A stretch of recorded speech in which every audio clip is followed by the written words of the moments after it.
Karimnagar collectorate ఎదుట ఉన్నాము. గత బై ఎలక్షన్ సందర్భంగా తెలంగాణ రాష్ట్ర సమితి పరిపాలన ఉన్నప్పుడు దళిత బంధు ఇచ్చారు. మరి సగం ఇచ్చారు, ఇంకా కావాలంటున్నారు. ఏం కావాలి? అది కోళ్ళపురం పెట్టుకుని సగం వచ్చినాయి, సగం రాలే. సగం అంటే 4,000, 4 లక్షలు. 4 లక్షలు. ఇంకెంత రావాలి? ఇంకా 5 లక్షలు రావాలి. ఏమంటారు? మీరు ఎక్కడి నుంచి వచ్చారు? మీ బాధ ఏంది చెప్పు. మా హుజరాబాద్. ఏం చెప్పు, మొత్తం చెప్పు. మా ఫస్ట్ విడత 5 లక్షలు వచ్చినాయి. సెకండ్ విడత కొరకు హుజరాబాద్లో నీ పేరు ఏంది? నువ్వు దేనికి అప్లై చేసుకున్నావు? ఎందుకు వచ్చినాయి? ఎంత వచ్చినాయి? నా పేరు రాజు. మాది వెంకట్రావుపల్లి హుజరాబాద్ మండల్. ఈ సెకండ్ విడత కోసం దళిత బంధు అప్లికేషన్ పెట్టుకున్నాం. ఈ వరకు ఆల్రెడీ శాంక్షన్ లిస్ట్ వచ్చింది కానీ పడే మొదకే ఎలక్షన్ కూడా అచ్చుట్లో ఆగినాయి. అంటే ఏం పెట్టినావు మొదటి పెడతాదని? మొదటి విడత అది బర్రెలు పెట్టుకున్నాం. మొత్తం రాలే. ఇంకెంత రావాలి? ఇంకా 4 లక్షల దగ్గర రావాలి.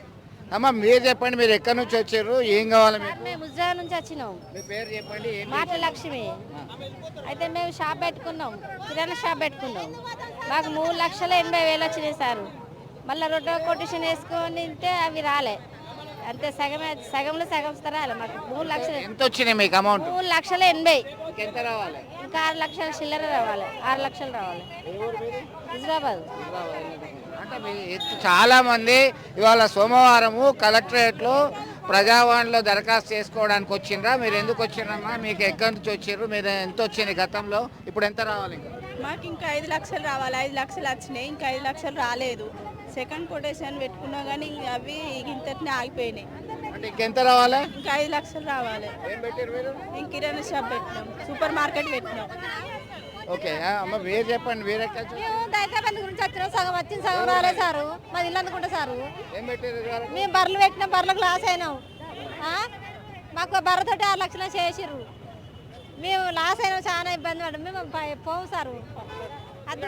మొత్తం మీద దళిత బంధు కొరకి సగం వచ్చింది. ఎందుకంటే by elections, Huzurabad by election సందర్భంగా దళిత బంధు అనౌన్స్ చేయడం జరిగింది. ఒక ప్రతిష్టాత్మకమైనటువంటి ప్రాజెక్ట్గా అనౌన్స్ చేశారు. దానిలో భాగంగా కోళ్ళ ఫామ్ వచ్చినాయి, కార్లు వచ్చినాయి, బర్రెలు డైరీ ఫామ్ వచ్చింది, ఇవన్నీ కూడా వచ్చినాయి. కానీ సగం మాత్రమే వచ్చినాయి అంటున్నారు. మిగతా సగం మాకు రావాలంటున్నారు. అయితే ఆందోళనకు దిగే అవకాశం ఉందని ముందస్తు సమాచారంతో పోలీసులు వ్యాన్ ఎక్కి వాళ్ళందరినీ కూడా తరలించడం జరుగుతుంది. ఈ క్రమంలో మనం చూస్తున్నాము ఇదంతా కూడా దళిత బంధు కొరకు దరఖాస్తు చేసుకున్నటువంటి వాళ్ళు రెండో విడత మాకు ఎప్పుడు వస్తాయని చెప్తున్నటువంటి పరిస్థితి ఉంది. రెండో విడత కొరకే ఆందోళన వ్యక్తం చేస్తున్నటువంటి పరిస్థితి మనం స్పష్టంగా గమనిస్తున్నాము. దశల వారీగా వస్తున్నారు, దశల వారీగా వస్తున్నటువంటి పరిస్థితి ఉంది. దీనికి సంబంధించి దీనిలో భాగంగానే ఉంది. కాబట్టి దీనిలో మనం చూస్తున్నాం దళిత బంధు ఖచ్చితంగా రావాలని.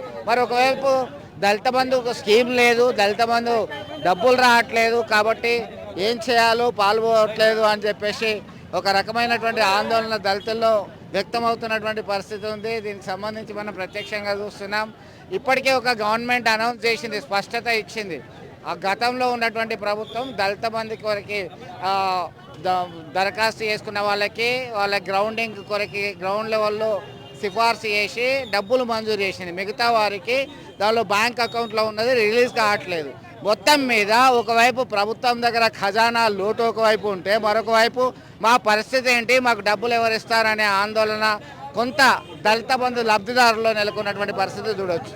వీడియో జర్నలిస్ట్ సుమంత్తో కలిసి చంద్రశేఖర్, RTV, కరీంనగర్ నుండి.